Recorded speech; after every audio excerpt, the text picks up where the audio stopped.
Hello, beautifuls. Welcome to another episode. So good to be here with you all. How are you doing today?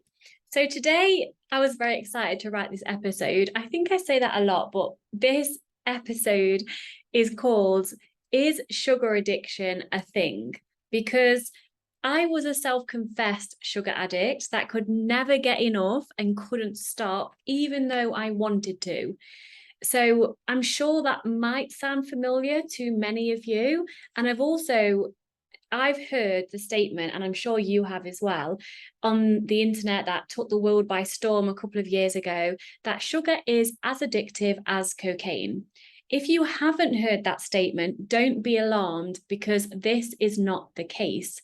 It honestly seems like sugar is everything that is wrong with the world today, and that is not true either. So, in this episode, I'm going to share with you why you cannot be addicted to sugar.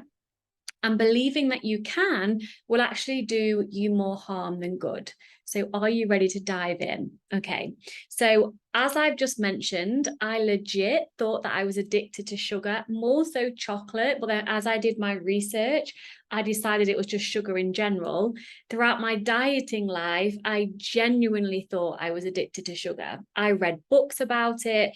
And, the books seemed to describe exactly what I was experiencing. And I followed people who had given up sugar for good and they had, quote, beaten their sugar addiction and they were now living their best life, their healthiest life, full of freedom. Who doesn't want freedom, right? And I've also read books claiming that after reading said book, or books, plural, I would never want to eat chocolate again. Of course, I still wanted to eat chocolate after I'd read said books. I've also had hypnosis during my desperation to try and give up chocolate. I've paid people purely to hold me accountable to stop eating it. And of course, I have shamed myself immensely when I've always failed the giving up sugar or the giving up chocolate. And after each and every failure, it was almost like there was a big signpost pointing to the words sugar addict. And like I said at the beginning, I was a self-confessed sugar addict. I could never get enough of it. And I literally couldn't stop eating it, even though I wanted to stop. With all of my being, I wanted to stop. Well, the thing about real addiction is you need more and more of the thing that you're addicted to get the same fix. Whereas through personal and professional experience and research, when we allow the foods, sugar, for example, that we think we're addicted to over time, we actually eat less, yet we get the same amount of enjoyment from eating them. So let me just say that last part again. The thing about real addiction is that you need more and more of it over time to get the same fix. However, when we allow the foods that we think we're addicted to over time, we actually eat less of those foods and get the same or more enjoyment out of eating them. And if sugar was addictive, you would get an equal amount of high from fruit and yogurt, or you would literally be eating sugar out of the bag. Hear me out on this one, because many foods are naturally rich in sugar, namely fruits and dairy, for example. Have you ever heard of people binging on bananas or yogurt? Probably not. Unless unless you're severely restricting calories and you're allowed as many bananas and as much yogurt as you'd like on whatever BS food plan you're following, and so you eat them just because you can. I've been here so many times on a diet called Slimming World, which is a UK based thing, and I'm sure many of you have either heard of it or been on it, where you can have an unlimited amount of pasta, yogurts, but then when the brand of yogurt probably didn't go in alignment with Slimming World's values, all of a sudden the yogurt was now a sin that you had to count, which makes no sense to me. But the foods that are, quote, free foods, I used to binge on them just because I could. So I'm sure you've been there too. But going back to what I was saying, despite the fact that fruit and dairy contain naturally occurring sugars, no one ever claims to be addicted to those types of foods. Well, probably dairy, I've heard all sorts, but let's just go with fruit. And then again, you can even say the paleo and the keto people are against fruit, but just stick with me here. The main thing I wanted to talk about in this little part was the terms of eating sugar out of a bag. If you were actually addicted to sugar, you would literally eat it with a spoon out of the bag.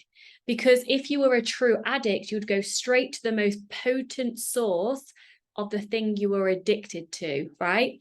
And a guy named John, how do I say his last name? Albrecht, probably said it wrong. A guy named John, he's an associate professor in biobehavioral health and medicine at the College of Health and Human Development. He says, since the human body does not become physically dependent on sugar the way it does on opiates like morphine and heroin, sugar is not addictive. Right? And I'm sure you've heard, which I've stated at the beginning, sugar is more addictive than cocaine. Now, let me just share with you why we think those things and where this innate bullshit statement has come from. In 2017, there was a study that gave rats the option of a sugar solution or a cocaine solution. And the study found that 94% of the time, the rats chose sugar over cocaine. Now, this suggests that the rats preferred the sweet taste of sugar over cocaine. And what people have done, people have now taken that to mean that sugar is more addictive than cocaine. But what it's really showing us is that the rats simply prefer the taste of sugar over the taste of cocaine. And I don't know about you, and if I'm being completely honest, I've never actually tried cocaine, let alone eaten it. But if I were given a choice between eating sugar and cocaine, I will definitely take the sugar. What about you? Rats want food and sugar is food. Of course, they're going to choose sugar over drugs. It's their primal drive for survival kicking in. And another similar study that was done where the rats were actually starved for over 36 hours before they were given access to the sugar, which then they binged on. No surprise there then, right? And again, it's their primal drive kicking in. Lack of food must be a famine. Presented with sugar, eat a shit ton of it to protect them from another possible famine. It's actually a life-saving primal reaction, and the same goes for us too. And the truth here is that what actually feels like an addiction is almost certainly restriction. Behaviors that on the surface look and feel like a sugar addiction are often a function of diet mentality, which can be just as powerful of a feeling as addiction. Through restriction or labels of foods as good or bad, creates a real or perceived deprivation that can trigger a primal drive to eat. So, in other words, binging occurs in the context of limited access rather than the actual neurochemical effects of sugar. I'm going to say that again for those in the back. Binging occurs, so binging happens when there is a limited access to the thing, the sugar, instead of the actual neurochemical reaction to what happens in your brain when you eat the sugar. So when we restrict a food and don't allow ourselves to have it as often as we would really like, the brain starts to overly focus on that food. The brain wants that food more. We desire what is forbidden. This is no news if you've been following me for a while. It is restriction that results in an upset of the natural balance because you have interfered with the body's ability to self-regulate. What it does is it reacts by going into a scarcity mindset. When you restrict a food and create a scarcity around it, you give it power over you. And it's also quite ironic because research shows that restriction of sugary foods actually seems to correlate with a higher intake of these foods. So the restriction doesn't actually cause you to eat less over time. Anyway, you actually eat more of it. So the more you try and restrict something because of #health or whatever reason, it doesn't quote work because you binge on it anyway. So again, restriction of sugary foods actually correlates with a higher intake of these foods. So bottom line is, if you want to feel addicted to something, restrict it and then make yourself wrong for wanting it or for having it. That's the best way to feel addicted to something, especially food. Could also work with sex, I'm guessing. Restrictive eating patterns, as I'm sure you know, which is why you're here, have become the norm in our society. So when our bodies don't receive the energy that they need, biological reinforcements kick in to ensure our survival. And I feel like I'm repeating myself in different ways, but it's so key that you understand this. This can then come in the form of craving sugar or feeling out of control around it. So if you're in the middle of a no added sugar challenge or a low carb diet, or just trying to cut down your calorie intake, your body's natural response is to crave sugar as a quick source of energy. It's pretty smart when you think about it, because your body doesn't care about your #body goals. It cares about survival first, and then health and vitality second. Meaning that if your body is not getting enough calories or enough food, and let's say, for example, you have a gluten intolerance, your body first and foremost will go for whatever food it can get its hands on, especially high fat, high sugar foods. And therefore you will be driven to eat glutinous foods, even though it really upsets your body, because all your body cares about first is survival and then health and vitality second. So that's, just think about that for a moment. If you're not getting enough food, your body doesn't really care if it makes you sick. It just needs enough calories. And again, your body doesn't care about body goals. It doesn't know there's an abundant amount of food in the supermarket down the road if you're being restrictive with your mentality, with your mindset, and not actually eating what you truly want to eat. It sends signals to the brain that there's a famine, there's not enough food, and therefore it drives your biology into overdrive. And then so the diet binge cycle continues. And I also want to talk about pleasure, because pleasure doesn't mean addictive. So pleasurable doesn't automatically mean something's addictive, because let's be real, when you eat sugar, it releases dopamine in the area of your brain associated with motivation and reward. Now, in simple terms, it makes you feel good. And yes, the same thing happens when you take addictive drugs, but it can also happen when you exercise, have sex, stroke a puppy, listen to music, or when you're in love. But we don't hear about those things being addictive or that poisonous, that they're going to kill us, do we? So I want to just emphasize here that your body knows what it's doing. When you stop restricting sugar, it comes down from the pedestal that you've put it on, and it ends up just being a simple, pleasurable part of life. Just like sex is pleasurable, but you wouldn't want sex multiple times a day forever. I'm sure even if you have a high sex drive, you'd come to the point where you felt fully satisfied if you had a good lover, right? And you'd most likely be sore as well. So your body knows what it's doing. And I promise you, your sugar consumption will balance itself out to a place that is healthy for you and your body. And that's the key, you and your body, because we should never compare, but just in the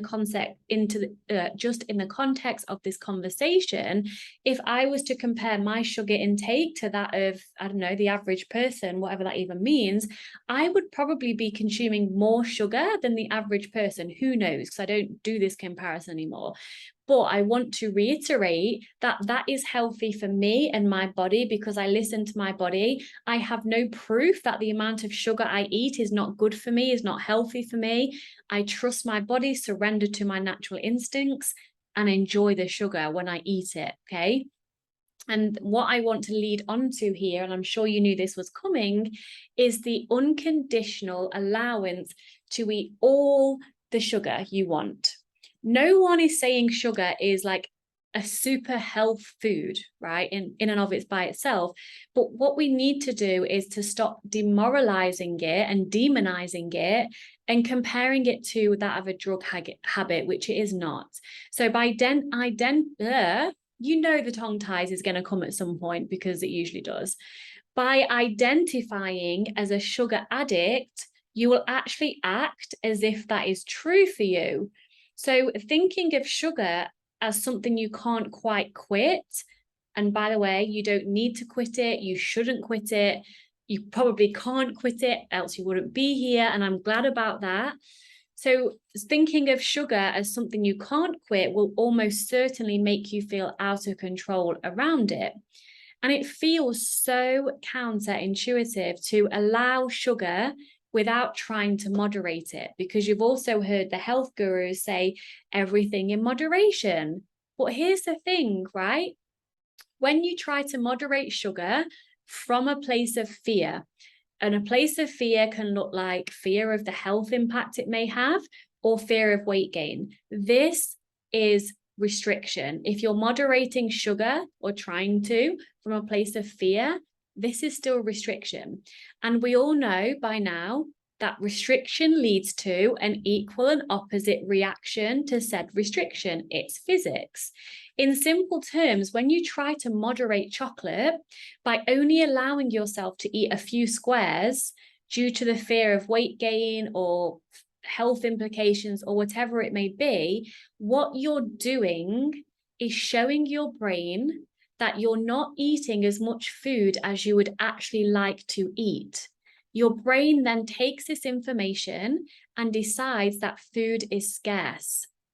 It will then change your biology to drive you to eat more food, especially foods with a high fat, high sugar content, in order to prepare for the perceived famine. And I will count on it that you have dieted and repeated this cycle for many years.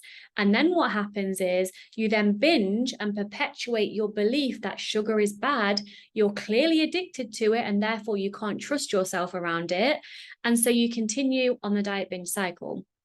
But when you allow all foods, and yes, that does include sugar, and practice allowing your natural instincts and desires to lead you, just as they do when you need to pee or go to the toilet or you're cold, so you get another layer of clothing on, you will not be restricting when you allow your instincts and your desires to guide you.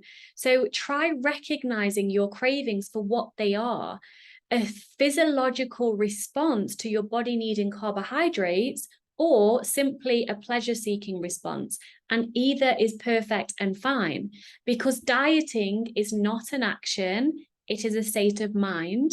You will then be able to naturally and effortlessly, in quotes, moderate your sugar intake, because you genuinely won't want to eat it in excess anymore.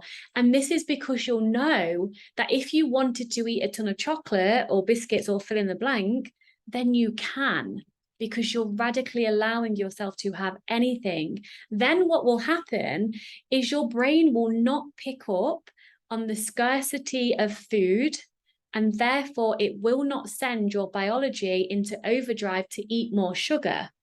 Women who restrict are 12 times more likely to binge, so willpower cannot override your natural biological response.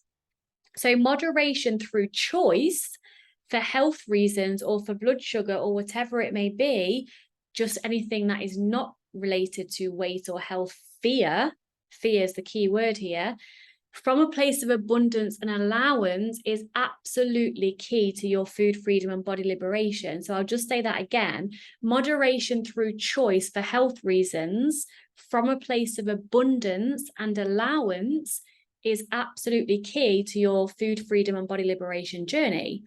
When you mentally unrestrict sugar, there may be a honeymoon period in which you eat a lot of it. And it certainly happened to me. However, after this time, the desire to eat a lot of sugar diminishes, honestly. Trust me, I literally ate chocolate for breakfast, lunch, dinner, and snack for months with pretty much nothing else. And as you can imagine, I felt like shit. but I needed to go through that. Plus, I didn't have myself as a coach, and there's a lot of things that I implement with clients to help speed up the honeymoon process, not really speed it up to understand how you can nourish yourself, which I'm going to go into some points in a moment to help you with this through this honeymoon period. But I didn't have that knowledge at the time. So I just kept allowing and kept allowing. And it's the only way to the other side is through, right? So after the honeymoon period, after you keep allowing, the desire to eat that sugar or that thing diminishes. So I ask you to go with it and know that it's the best thing you can possibly do if you want to live a life in food freedom and if you want to feel normal around food. Because the stress of eating the thing is way more damaging than actually eating the thing. And this is from research as well. Research tells us that the stress of worrying about eating certain foods is way worse for your health than actually eating the food in the first place. So eat the damn cake and enjoy it. Allow yourself to experience the pleasure of food, of cake, of chocolate, of whatever it is that you love to eat, that you deny yourself or try to deny yourself and then end up binging on. Allow yourself to get the pleasure from that food. We have taste buds for a reason. Okay. Yes. Again, I've said this in my previous podcasts and things before. Part of those taste buds are due to the fact that we can probably know what's poisonous and what isn't when we were like not living in houses and we were living in off the land and all those things. But taste buds are there for a reason. It's all about pleasure and enjoyment. So allow yourself to enjoy food. And I just want to quickly give you 4 tips to stop feeling addicted, in quotes, to sugar. Guess what number 1 is? Number 1 is to stop restricting food and sugar.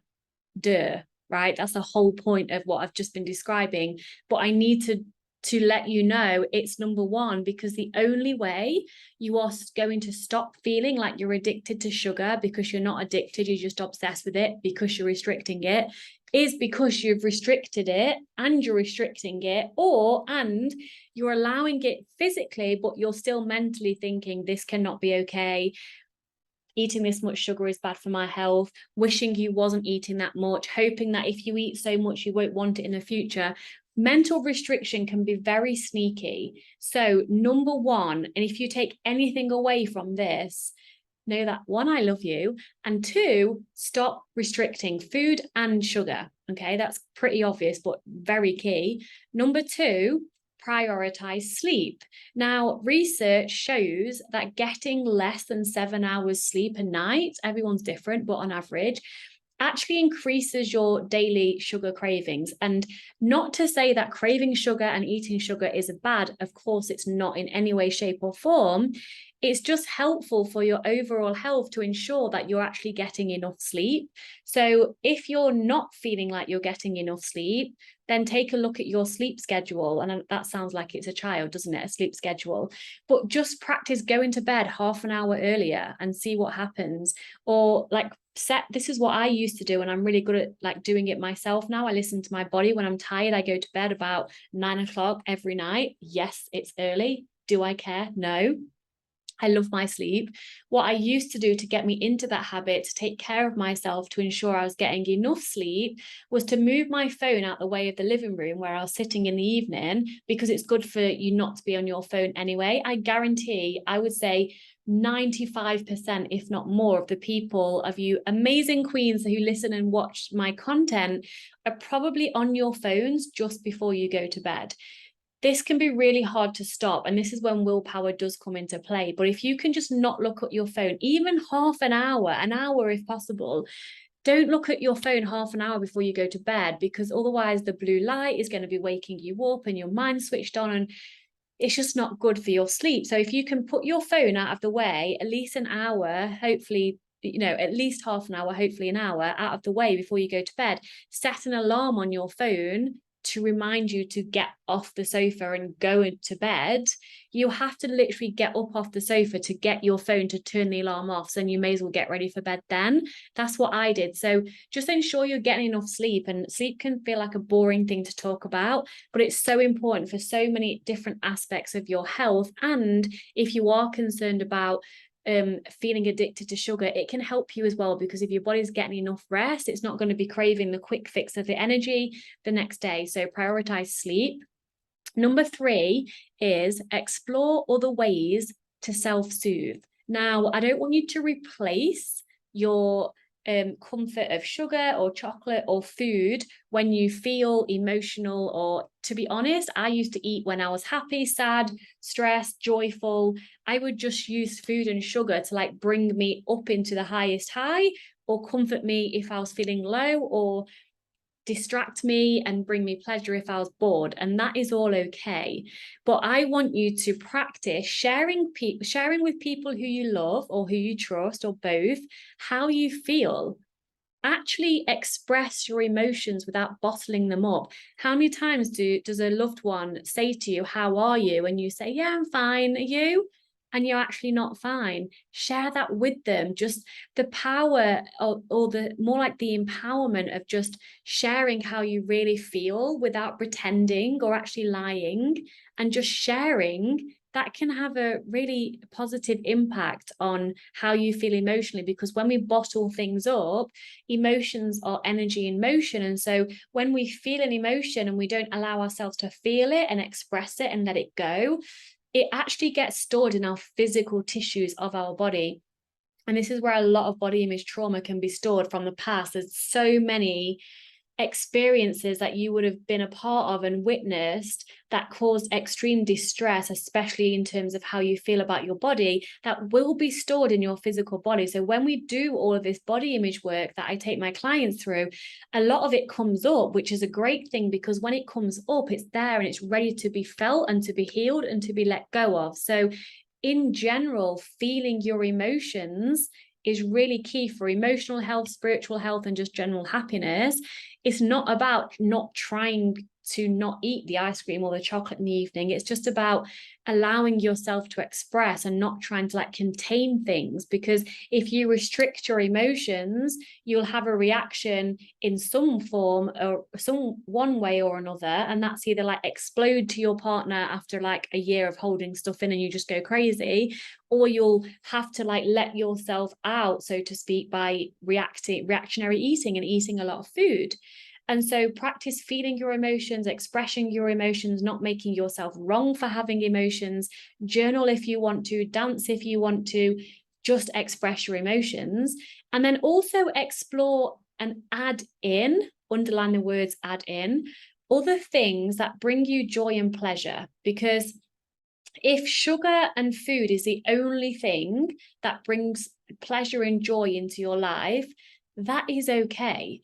The moment you make it bad and wrong to eat emotional, or you make it bad and wrong that the only thing you enjoy doing is eating, I don't know, chocolate or ice cream in the evening, that's okay. Be with yourself through that. Love that aspect of you. Stop shaming yourself for it. And when you feel ready, write yourself a little self-pleasure menu. And self-pleasure can be sexual, which is what I'm guessing your mind jumped to straight away. And again, my clients, and I myself included previously, have a disordered relationship with pleasure in general, which is what we go into depth when we work together. But self-pleasure can absolutely be a thing. On my little pleasure list, I've got foam rolling, because believe it or not, I have a foam roller with like the bumps on it. My sister used it the other day and she's literally got bruises, but for some reason I just love it, because you're supposed to relax into the pain and then it's like so good. But I get that's my thing. Yoga, what else is on my pleasure menu? Listen to music, baking something, cuddling with my dog Hero.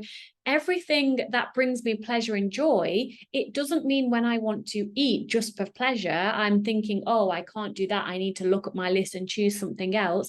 No, because I might not want to feel like going and using my foam roller, right? I might just want to sit down, watch my Netflix series, zone out, and eat a bowl full of chocolate and thoroughly enjoy it. And that is okay. It's just about allowing yourself to add in other things that bring you pleasure and add in other things that help you self-soothe without making anything bad or wrong. It's just always adding in, never taking away. Okay.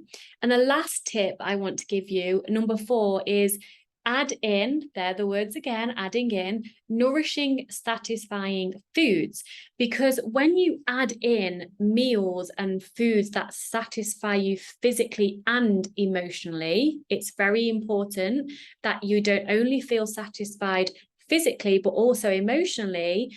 That can help you stabilize your blood sugar and fulfill your emotional cravings. So that can look like 3 meals throughout the day offered to yourself. None of these are ever rules, full of fat, proteins, carbs, fiber, and any snacks that you want on top of that. And just having meals that you actually look forward to, like instead of chicken, sweet potato, and broccoli, how about making, I don't know, a macaroni cheese or something like that? Something you actually look forward to eating. If you're satisfying yourself, if you're eating enough food, you're going to be more satiated, like emotionally and physically, and therefore the sugar cravings aren't going to be there as much if you're physically nourished. Okay, so there's many layers to this. There's nothing that you have to like worry about or have to stress over. These things can just help. So just to clarify, number 1, stop restricting food and sugar, like do it yesterday. Number 2, prioritize sleep. Number 3, explore other ways to self-soothe and experience pleasure. And number 4, add in nourishing, satisfying foods. But all in all, the best way and the only way to stop feeling addicted to sugar is to eat more sugar. I know that sounds terrifying and scary, but it's the only way to food freedom and to body liberation. And if you would like support through this journey, then I'm your girl. So you can either work with me in a group setting environment, which is a lower investment, or I do have spaces for one-to-one coaching. And there's 2 different ways that you can work with me one-to-one. So just reach out to me if you want to come into my world, or if you're listening to this podcast, you're already in my world. So continue consuming my free content. If you haven't already, I have a free taste test, which is on my website. You can get access to the first few modules of my paid program, the Body Love Binge. And it also offers a free support group as well. So whatever you feel called to, follow your heart, reach out to me if you have any questions, stop restricting sugar. When you freak the fuck out, reach out to me. And I hope that we get to work together soon in whatever capacity fits you. Okay, sending you so much love, and I will see you on the next one. Bye.